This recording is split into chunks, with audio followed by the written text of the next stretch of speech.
The manhunt for the killer of activist Charlie Kirk continues as investigators appeal for help locating a person of interest from CCTV footage. Well, the FBI are now offering a $100,000 reward for any information that could lead to the identification of the gunman.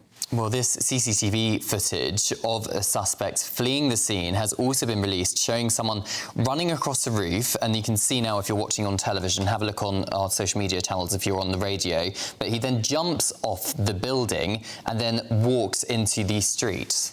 Well, the killer is believed to have fired the shot from the roof of a building near the courtyard, approximately 130 metres away from where Charlie Kirk was speaking.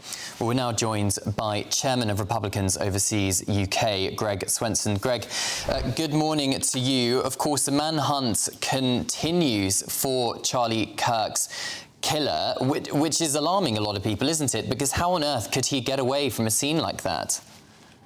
Well, it was a university, and first of all, thanks for having me this morning. But yeah, it is a university. I don't imagine they have the security apparatus that you might find at some other public venues, and so it doesn't shock me that this well-planned assassination was executed and he was able to escape. But my guess is they have a lot more information. They now have his face, they have his photos.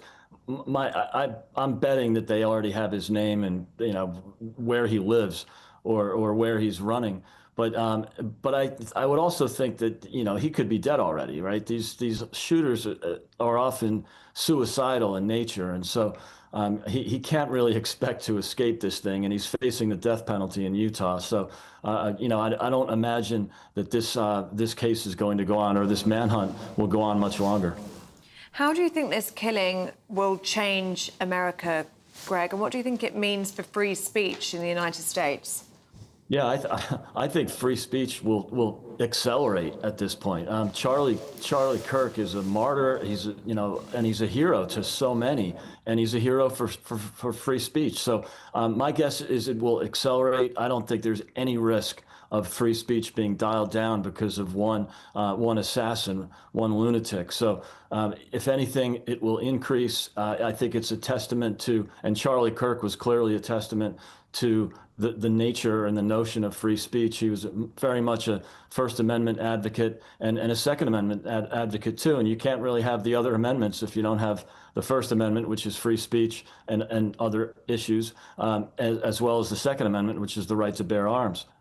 Greg, I just want to get your reaction to the really emotional scene we saw in Phoenix, Arizona, of Air Force Two landing and J.D. Vance, the vice president, of course, escorting the coffin of his friend, Charlie Kirk, onto the plane. These are pictures from Utah, of course. But, of course, what's awful is that Kirk's two young children and parents witnessed the assassination alongside his wife, Erica. It's absolutely horrible, Cameron. It's devastating to think about. It's devastating to watch, obviously. And so, you really feel, on top of all the arguments about Charlie Kirk and how great he was and how great he was for advocating conservatism and patriotism and especially faith and wearing his Christianity on his sleeve, it's the sight of his widow and two young children. It absolutely kills me. And, yesterday was the 24th anniversary of 9/11, where so many others had similar situations. Friends of mine, I was in my 30s at the time, and everybody had two children at home and a young wife, and it's just tragic when you see that. Yeah, it really is. Greg, thank you for joining us on the programme this morning. Good to see you both. Thanks for having me. Well, the killer of American activist Charlie Kirk continues as investigators release new CCTV footage to help locate a person of interest. Yes, the FBI are offering a $100,000 reward for any information that could lead to the identification of the gunman. Well, CCTV footage of the suspects fleeing the scene shows someone running across the roof of a building before jumping off and walking into the street. Well, the killer is believed to have fired the shot from the roof of a building near the courtyard, approximately 130 metres away from where Charlie Kirk was speaking. Well, we're joined now in the studio by US political analyst Nora Lee Knotson. Nora, good morning to you. Good morning. The killer, of course, still at large, which must be of some concern to authorities, and FBI offering quite a substantial award. Absolutely. Firstly, all of our hearts go out to Charlie Kirk, his family, whether people agreed with all of his politics, some of his politics, or none of his politics. Charlie Kirk was the embodiment of the foundation of our democracy, which is freedom, freedom of speech. And in fact, it's ironic that 250 years ago, our founding father, Patrick Henry, said, "Give me liberty or give me death." So bigger than who is the man who shot Charlie Kirk is who hired the assassination of Charlie Kirk, because our freedom is under attack. The FBI have released the first photo of the suspect in this case. It looks as though he's well disguised. We can see all the pictures on the screen now. Yes. He's wearing a baseball cap, isn't he? He's wearing sunglasses, a long black T-shirt. What do you make of this image? And are you hopeful that someone can come forward with information on who this individual may be?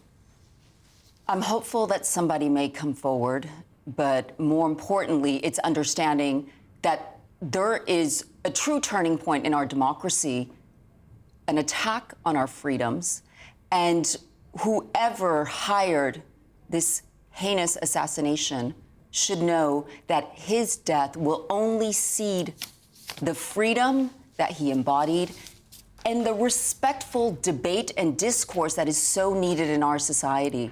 And on a human level, we saw these really emotional scenes yesterday on the anniversary of 9/11 Yes. of Air Force Two, J.D. Vance, a friend of Charlie Kirk's, Yes. carrying his coffin onto the plane. Yes. And then, of course, the second lady supporting Erica, his Charlie's widow, off the plane. What did you think of that when you first saw those videos?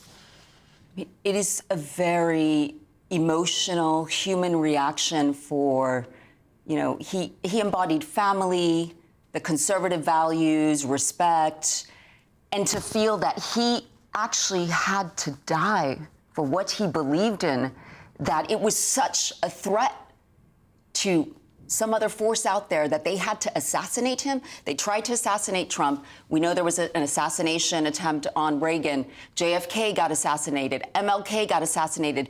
People who stand for the values that define our Western world are being attacked. I mean, this is very concerning. Well, there are fears, aren't there, that we are facing a new period of political violence in the US. Is that what you believe?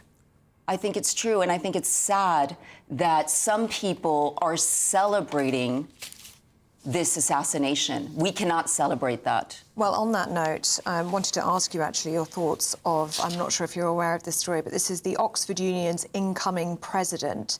It's a guy called George Aberonier. Now, it appears that he was celebrating the death of Charlie Kirk just months after debating him at the University of Oxford. These are messages that have been seen by the Telegraph newspaper this morning, in which he says, "Charlie Kirk got shot, let's effing go." What's your response to those kinds of messages? That's abhorrent. If you believe in liberty for all and the freedom to express, you cannot ever express such words. It's absolutely abhorrent. Do you think he should be removed from position? Absolutely. Mm-hmm. Well, the Oxford University and the union have both condemned what he said, and yet, as far as we're aware, he is still expected to be in post. That's disgraceful. Yeah, OK. Nora Lee Noxon, good to see you this morning. Thank you very much for your